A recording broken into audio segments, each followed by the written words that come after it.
धन्यवाद। परमपिता परमेश्वर, हम आपका हृदय से धन्यवाद करते हैं क्योंकि आप महान सामर्थी परमेश्वर, अद्भुत युक्ति करने वाले और अद्भुत सामर्थ के काम करने वाले परमेश्वर हैं। आपके कार्य अद्भुत हैं, आपकी सामर्थ अद्भुत है और आपकी योजनाएं अद्भुत हैं। हाँ प्रभु, आप अद्भुत युक्ति करने वाले परमेश्वर हैं और आपका प्रेम महान है और आपका अनुग्रह भी महान है, जिसके द्वारा आप एक पापी व्यक्ति को जब वो मन फिराता है उसको नई सृष्टि बनाकर अपनी महिमा में प्रकट करते हैं। पवित्र आत्मा के फलों से उसको भर के अपनी महिमा को प्रकट करते हैं। हम आपका धन्यवाद करते हैं। चाहते पिता परमेश्वर, आपकी कलीसिया आपके द्वारा बनाया और आपके द्वारा रचा गया वो कार्य है जो कलीसिया के सदस्यों के जीवन से आप प्रकट करते हैं और ऐसा करके आप अपनी महिमा को प्रकट करते हैं ताकि संसार में जो कलीसिया के बाहर लोग हैं वो आपकी महिमा का दर्शन करें और उन लोगों के संपर्क में आकर वो आपके राज्य को समझें, आपकी सामर्थ को समझें और आपके अनुग्रह को समझें, आपके प्रेम को समझें और सारी महिमा आपको मिले। धन्यवाद के साथ इस प्रार्थना को आपके इकलौते पुत्र प्रभु यीशु मसीह के नाम से मांगते हैं, आमीन। Praise the Lord. हम परमेश्वर का धन्यवाद करते हैं। The voice of God, session number 4। God spoke to us through his son. परमेश्वर ने प्राचीन काल में अब तमाम तरीके से बातें की, तरह तरह से हमने इस पे अध्ययन करके देखा कि पुराना नियम ये बता रहा है कि परमेश्वर ने कितने माध्यमों से मनुष्यों से बातें की, क्या बात करना मांग रहा था जो उस कालखंड के लोगों को नहीं समझ में आया। जब वो अपनी बात मनुष्य को स्पष्ट करने में सफल नहीं हुआ क्योंकि मनुष्य उसकी बातों को सुनने की इच्छा नहीं रखता था, उसके उद्देश्यों को समझना नहीं चाह रहा था, तब भी परमेश्वर अपने उद्देश्य को पूरा कर रहा था और अपने प्रेम को प्रकट कर रहा था उन इजराइलियों के जीवन में जो परमेश्वर की बात नहीं सुन रहे थे। क्या बताना मांग रहा था परमेश्वर? उनको ये बताना मांग रहा था कि परमेश्वर उद्धारकर्ता को भेजने वाला है और इसीलिए क्योंकि उसने उत्पत्ति में ही ये बात बोल दी थी, आदम और हवा के निर्णय में जब उन लोग का पतन हुआ था, जब परमेश्वर न्याय कर रहा था, उसी समय उसने कहा था कि स्त्री का वंश शैतान के सर को कुचलेगा। वहां पर उसने उस उद्धारकर्ता का जो वायदा किया था, लगातार वो लोगों को उस उद्धारकर्ता के आने का संदेश देना चाह रहा था। पुराने नियम का पूरा निचोड़ यही कहता है कि वो मसीह के आने का समाचार उनको देना चाह रहा था, जो उन्होंने कभी इस बात को सुनने की इच्छा नहीं प्रकट की, इस बात को समझने की कोशिश नहीं की और उसके तमाम तरीके से किए गए इशारों को नहीं समझे, उसके बात को नहीं समझे, उसकी भावनाओं को, उसके उद्देश्यों को नहीं समझे।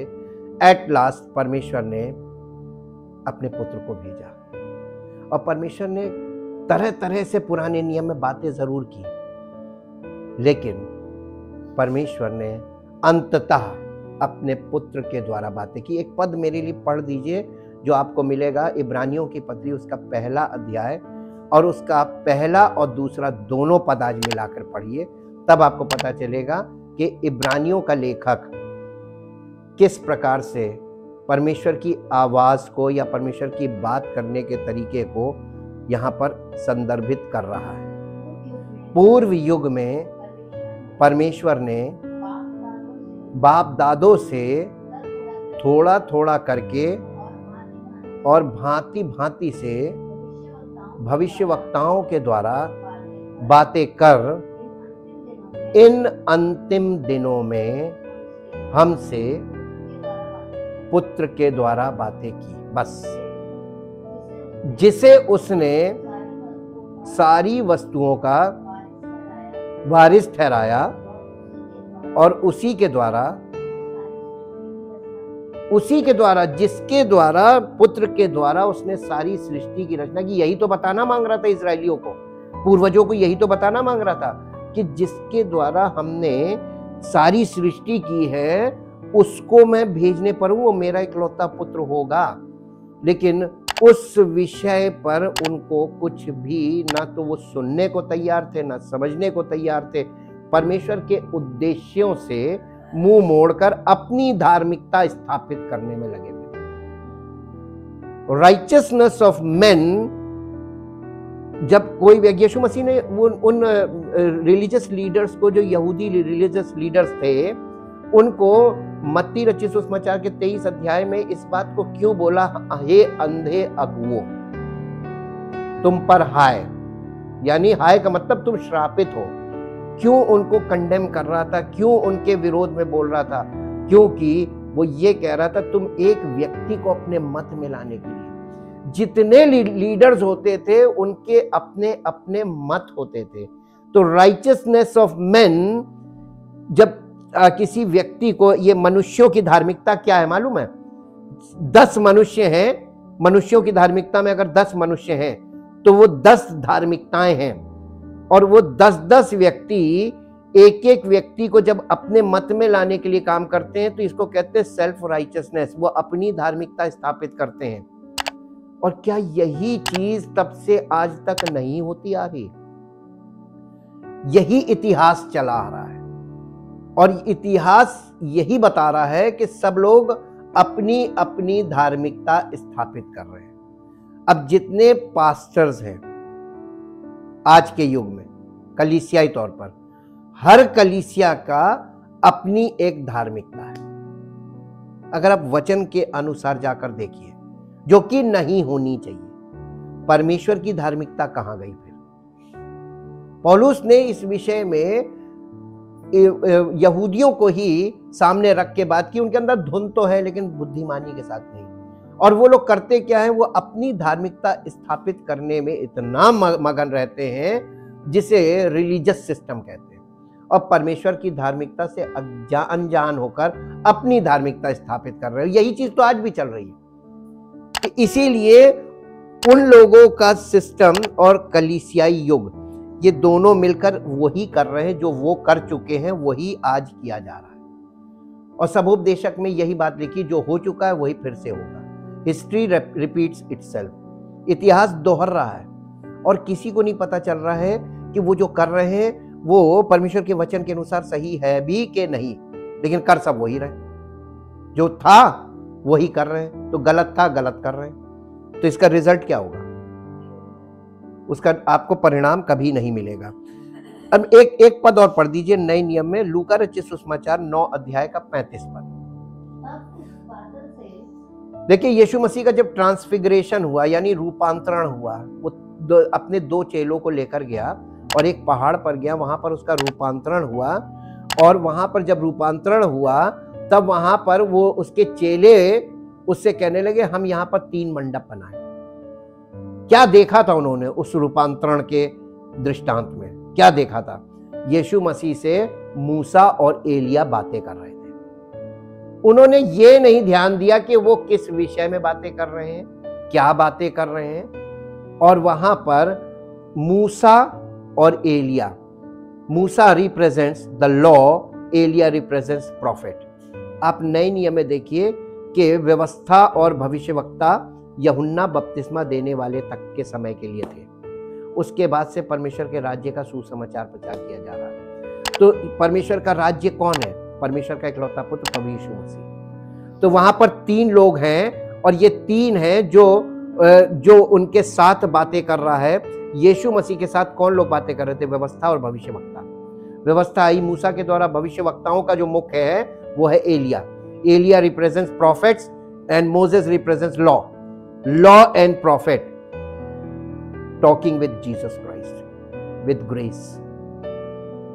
और परमेश्वर की योजना के अगले चरण के विषय में बातें कर रहे थे। यीशु मसीह के मृत्यु और पुनरुत्थान और कलीसिया की स्थापना को लेकर, परमेश्वर के राज्य की स्थापना को लेकर इस विषय में बात हो रही थी। ये डिवाइन टॉक हो रही थी। चेलों को इससे कोई मतलब नहीं था। चेले शारीरिक थे, शारीरिक बातों में लगे रहते थे, खाने को मिल रहा है कि नहीं मिल रहा, सोने को मिल रहा है कि नहीं मिल रहा, बाकी उनको किसी स्पिरिचुअल एक्टिविटी से जो यीशु मसीह कर रहा था उससे उनका कोई संबंध नहीं था, ना इंटरेस्ट था।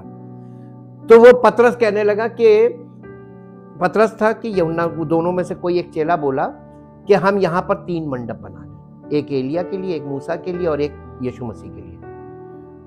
तब उस समय कुछ हुआ, तब एक आकाशवाणी हुई, भविष्यवाणी नहीं, अब आकाशवाणी। देखिए यीशु मसीह के टाइम में आपको भविष्यवाणी नहीं मिल रही है, उसका जब बपतिस्मा हुआ तब भी आकाशवाणी हुई और यहां पर फिर आकाशवाणी हुई। और ये आकाशवाणी हुई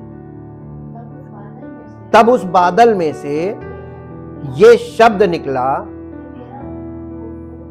ये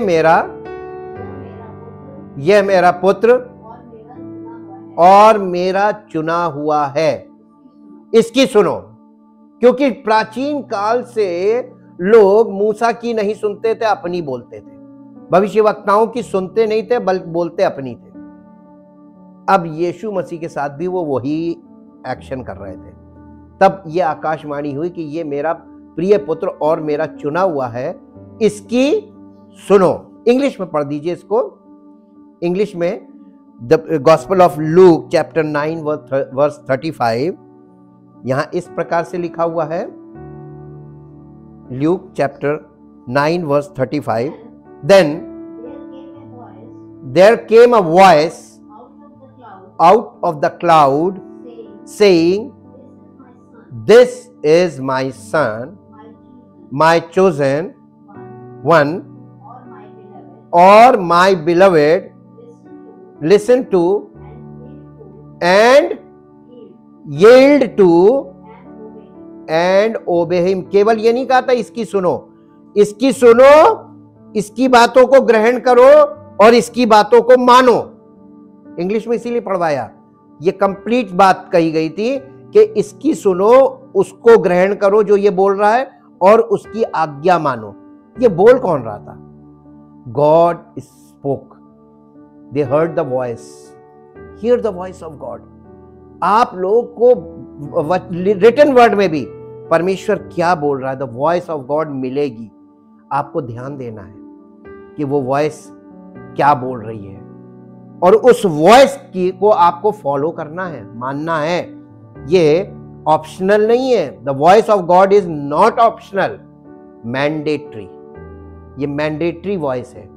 तो इस वॉइस को अपने जीवन में आप जब मैंडेटरी करेंगे तब आपके जीवन में कुछ परिवर्तन आएगा, तब परमेश्वर आपकी ओर मुखातिब होगा। When Jesus was on the earth, God spoke to us through him। जब प्रभु यीशु मसीह इस पृथ्वी पर थे तो परमेश्वर ने उसके द्वारा हमसे बातें की। And when Jesus returned to the Father, the Holy Spirit was sent to lead us into all truth। जब यीशु मसीह पृथ्वी पर से वापस गए तो होली स्पिरिट, पवित्र आत्मा को भेजा और उसने आकर हमको सब सत्य का मार्ग बताने। अब जिम्मेदारी किसकी है यीशु मसीह के बाद? है किसकी जिम्मेदारी है? अब हमें किसकी आवाज अब सुननी चाहिए? अब आप ये बताइए कि होली स्पिरिट के मामले में भी फिर वही कंफ्यूजन है। किसको आप होली स्पिरिट को कैसे डिसर्न करेंगे कि ये होली स्पिरिट है? How you discern the voice of Holi Spirit? पवित्र आत्मा की आवाज को कैसे पहचानोगे? यीशु मसीह तो बॉडी के साथ था, फिजिकली, तो इतना भ्रम था। और जब पवित्र आत्मा आया तो पवित्र आत्मा किन में आया था? प्रेरितों में। वो बॉडी अलग थी लेकिन वो आत्मा किसका था? ही इज स्पिरिचुअल जीसस, मसीह का आत्मा, पुत्र का आत्मा, उसी को पवित्र आत्मा बोला गया है। तो यीशु मसीह बॉडी में नहीं है but his spirit on earth, उसकी आत्मा भी है।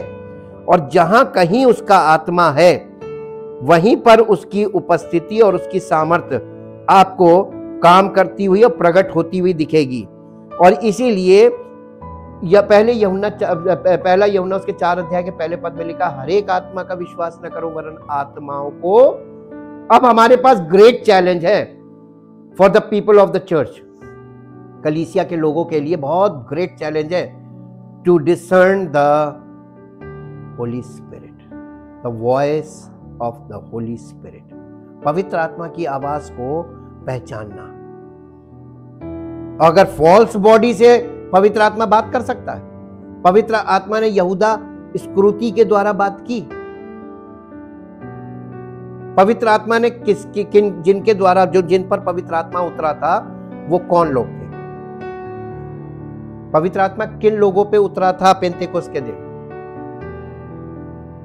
और कोई ऐसा नहीं था जो चेला नहीं था और उस पर पवित्र आत्मा उतरा हो उस दिन। नहीं थे तो, लेकिन आउट ऑफ कॉन्टेक्स्ट लोग नहीं थे। वो यीशु मसीह के चेले थे एनी हाउ। वो स्त्रियां भी उसके साथ चलती थी, जिनके नाम नहीं है, कहीं कहीं नाम दिए, कहीं कहीं नहीं दिए। बहुत सी स्त्रियां भी थी यीशु मसीह की सेवकाई के समय जो उसके साथ चलती थी। उसके चेले जो जिनको नाम लेकर बुलाया था वो थे, प्लस और भी लोग थे वहां पर। कुल जब यीशु मसीह का स्वर्गारोहण हुआ उस समय वहां पर 500 के करीब लोग जमा थे। लेकिन 10 दिन का टाइम था, 10 दिन बाद पवित्र आत्मा को आना था, 50वें दिन, और 10 दिन में केवल 120 लोग बचे थे। कितने चले गए थे? अब 120 लोग जो वहां उपस्थित थे, उन सब के ऊपर पवित्र आत्मा लिखा, वे सब पवित्र आत्मा से भर गए। तो ये जो पवित्र आत्मा जिन पर उतरा, जो ठहरे रहे, जिन्होंने आज्ञा मानी, उनको, उनके ऊपर पवित्र आत्मा उतरा था। किसकी आज्ञा मानी थी? यीशु मसीह की। उसने कहा था ठहरे रहना। तो ठहरे तो बहुत लोग थे, लेकिन उस समय तक ठहर नहीं पाए थे, आज्ञा नहीं मानी थी। जिन्होंने आज्ञा मानी थी वो 120 लोग थे। इसीलिए प्रेरितों के काम में लिखा है कि पवित्र आत्मा जिन्हें वो अपनी आज्ञा मानने वालों को देता है। पवित्र आत्मा सबको नहीं मिल सकता है, और आप अपनी कंडीशन से पवित्र आत्मा प्राप्त नहीं कर सकते हैं। यह 100% ट्रुथ है, इसको कोई काट नहीं सकता है, क्योंकि ये वचन में लिखित है। और परमेश्वर के जो बनाया हुआ निजाम है ना, जो उसका प्लान है, उसके बाहर हम कुछ भी प्लस माइनस करके कुछ नहीं कर सकते, क्योंकि वो परमेश्वर का काम नहीं कहलाएगा, वो मनुष्य की युक्ति कहलाएगी, और परमेश्वर के साथ आप युक्ति नहीं लगा सकते। इस बात को आपको सीखना भी है, समझना भी है, और इसी बात को मानना भी है। हालेलुया। अब हम इसको देखते हैं कि heavenly father sent lead us into all truth, पवित्र आत्मा को उसने भेजा ताकि वो सारे सत्य के बारे में हमारी अगुवाई करे। टू बी आवर कम्युनिकेटर, यानी यीशु मसीह के द्वारा बातें की। यीशु मसीह के बाद पवित्र आत्मा आया, थर्ड पर्सन ऑफ ट्रिनिटी, उसके द्वारा फ्रॉम गॉड, और ये परमेश्वर की ओर से। मत्ती रचित सुसमाचार उसका 10 अध्याय 18, 19 और 20 पद पढ़ दीजिए। तुम मेरे लिए हाकिमों और राजाओं के सामने, उन पर और अन्य जातियों पर गवाह होने के लिए पहुंचाए जाओगे। पहुंचोगे नहीं, पहुंचना नहीं का, वो आज्ञा नहीं दी कि तुम पहुंचना, तुम जाओ, पहुंचाए जाओगे, transported by the Holy Spirit. जी, जब वे तुम्हें पकड़वाएंगे तो ये चिंता ना करना कि हम किस रीति से या क्या कहेंगे, क्योंकि जो कुछ तुमको कहना होगा वो उसी क्षण, उसी घड़ी, यानी एट दैट मोमेंट, उसी क्षण तुम्हें बता दिया जाएगा, क्योंकि बोलने वाले तुम नहीं हो, परंतु तुम्हारे पिता का आत्मा तुम में बोलता है। तुम से बोलता नहीं, तुम में बोलता है। तो जब कोई पवित्र आत्मा से प्रेरित व्यक्ति बोलता है तो वो माइंड से नहीं बोल रहा है, बल्कि पवित्र आत्मा उसमें से बोल रहा है। यह आपको पहचानना है कि किसमें से पवित्र आत्मा बोल रहा है और कौन व्यक्ति माइंड से बोल रहा है। ठीक, ये बात इसमें लिखी हुई है। अब इसके बाद यूहन्ना रचित सुसमाचार 14 अध्याय का 26 पद पढ़ दीजिए। परंतु सहायक अर्थात पवित्र आत्मा जिसे पिता, यानी वो पिता का आत्मा होगा लेकिन भेजेगा मसीह के नाम से, कि मसीह का आत्मा, पुत्र का आत्मा जी मेरे नाम से भेजेगा, वो तुम्हें सब बातें सिखाएगा और जो कुछ मैंने तुमसे कहा है वो सब तुम्हें, यानी याद दिलाएगा कि वो ये कहता था, उसने ऐसा कहा था, वो आपको, यानी यीशु मसीह की बातों के कॉन्टेक्स्ट में ही बोलेगा, अपनी ओर से कुछ नहीं बोलेगा। इसके साथ साथ 16 अध्याय का 7 और 8 पद पढ़ दीजिए। तो भी मैं तुमसे सच कहता हूं कि मेरा जाना तुम्हारे लिए अच्छा है, क्योंकि यदि मैं ना जाऊं तो वो सहायक तुम्हारे पास नहीं आएगा, परंतु यदि मैं जाऊंगा तो उसे तुम्हारे पास भेजूंगा। वो आकर संसार को पाप और धार्मिकता और न्याय के विषय में, बस एक मिनट रुक जाइए, ये कौन सी वर्ष है? 8 को इंग्लिश में पढ़ दीजिए। पवित्र आत्मा की मिनिस्ट्री क्या होगी, वो क्या काम करेगा। और आज पवित्र आत्मा को आप पहचान सकते हैं, अगर किसी व्यक्ति में पवित्र आत्मा है तो वो इस तरीके की सेवकाई कर रहा होगा। Very easy. परमेश्वर का वचन आपको बिल्कुल, यानी एकदम सटीक पहचान सिखा रहा है पवित्र आत्मा से प्रेरित व्यक्ति की। और वो यहां पर इंग्लिश में पढ़ेंगे तो अभी आपको समझ में आ जाएगा। And when the Holy spirit comes he will convict and convince the world and bring demonstration to it about sin and about righteousness, uprightness of heart and right standing with God and about judgement. यानी परमेश्वर की धार्मिकता के विषय में लोगों को निरुत्तर करेगा, कन्विक्ट करेगा और कन्विंस करेगा। परमेश्वर की धार्मिकता के विषय में, यीशु मसीह के विषय में, जो यीशु मसीह पर लोग विश्वास नहीं करते हैं, तरह तरह की बातें करते हैं, और परमेश्वर के न्याय के विषय में निरुत्तर करेगा, कन्विक्ट करेगा और कन्विंस करेगा। यानी कन्विक्ट करना और कन्विंस। जब आप कलीसिया में आते हैं तो पवित्र आत्मा आपको कन्विक्ट करता है। कन्विक्ट का मतलब दोष, आपका दोष आपको प्रकट करना। देखो यहां पे तुम गलत हो, तुम्हारी सोच यहां पे गलत है, इसको कहते हैं कन्विक्शन। और कन्विक्ट करना और कन्विंस करना, और फिर तुमको वो ये बताएगा कि नहीं सही क्या है, व्हाट इज ट्रुथ, सत्य से अवगत कराएगा, ताकि तुमको ये पता चले कि तुम गलत धारणा में थे, अब तुमने अपने आप को करेक्ट किया। ये दिस टाइप ऑफ मिनिस्ट्री, ये this is a ministry of the Holy spirit. ये है पवित्र आत्मा की सेवकाई। आश्चर्य कर्म करना पवित्र आत्मा की सेवकाई में नहीं है। परमेश्वर की सामर्थ्य में सब कुछ संभव होता है जब आप कन्विक्ट और कन्विंस वाले पार्ट में आएंगे। तो जैसे जैसे आप करेक्शन करेंगे, आपके जीवन में भौतिक तौर पर आश्चर्य कर्म भी होंगे, लेकिन आश्चर्य कर्म करके आपको कन्विंस नहीं करेगा। कन्विंस होने पर आश्चर्य कर्म होगा, जब आप कन्विंस होंगे। ये इसका आधार होगा इसकी सेवकाई का। रोमियो की पत्री 8 अध्याय 26 पद पढ़ दीजिए। Ministry of the Holy spirit. इसी रीति से आत्मा यानी पवित्र आत्मा भी हमारी दुर्बलता में सहायता करता है, क्योंकि हम नहीं जानते कि प्रार्थना, अब इसको समझ लीजिए, जब कलीसिया में आप आते हैं आपको प्रार्थना करना नहीं आती, तो परमेश्वर का सेवक जो पवित्र आत्मा से प्रेरित है, पवित्र आत्मा से परिपूर्ण है, पवित्र आत्मा के द्वारा, पवित्र आत्मा उसके द्वारा कार्य कर रहा है, तो आपके लिए जब वो प्रार्थना कर रहा है तो वो व्यक्ति नहीं कर रहा है, पवित्र आत्मा आपके लिए निवेदन कर रहा है पिता से। दिस यही बात यहां पर बताई जा रही कि वो तुम्हारी सहायता करता है, क्योंकि तुम्हें नहीं मालूम प्रार्थना किस रीति से करनी चाहिए।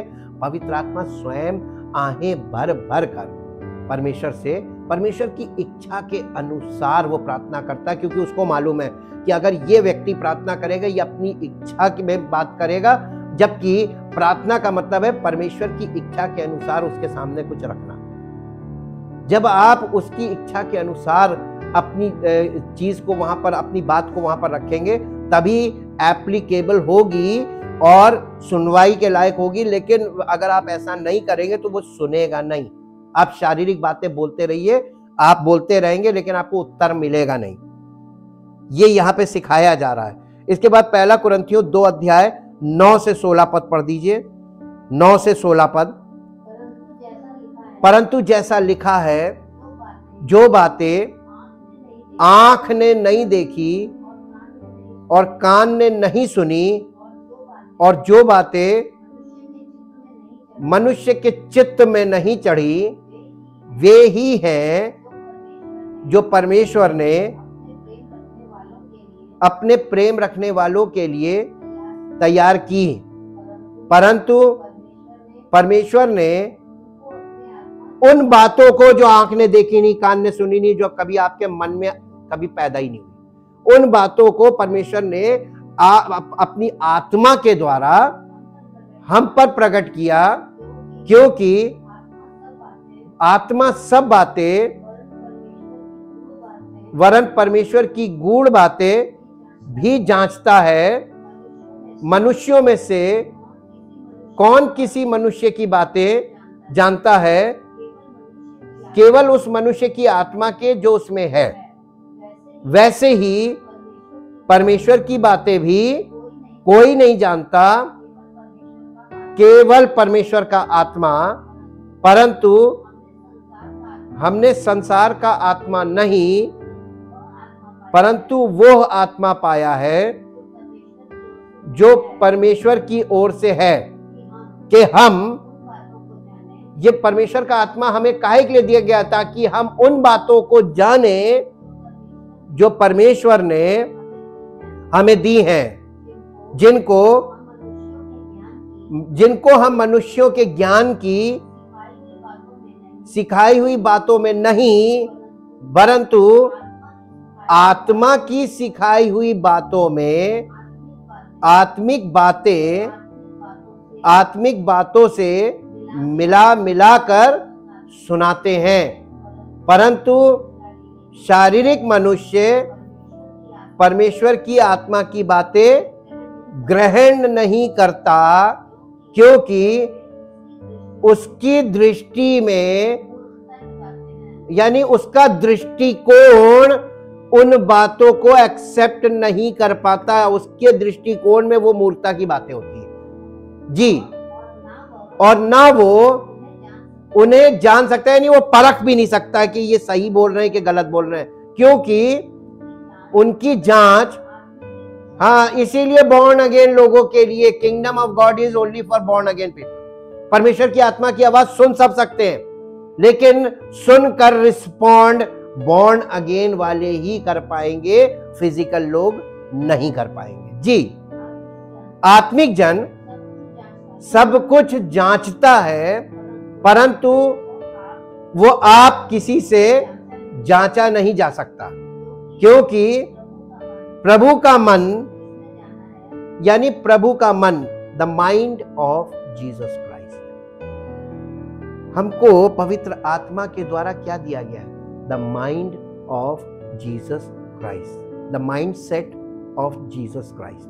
Holi Spirit is the mindset of Jesus Christ जी, के उसे सिखाए। परंतु हम में का मतलब प्लूरल है, मुझ में नहीं, हम में का मतलब in the body of Christ. मसीह की कलीसिया के जो बॉर्न अगेन लोग हैं, उनको मसीह का मन दिया गया, the mind of Christ, physical mind में, और ये है spiritual mind. Body of Christ is spiritual body, और इस बॉडी में किसका माइंड है? Mind of Christ.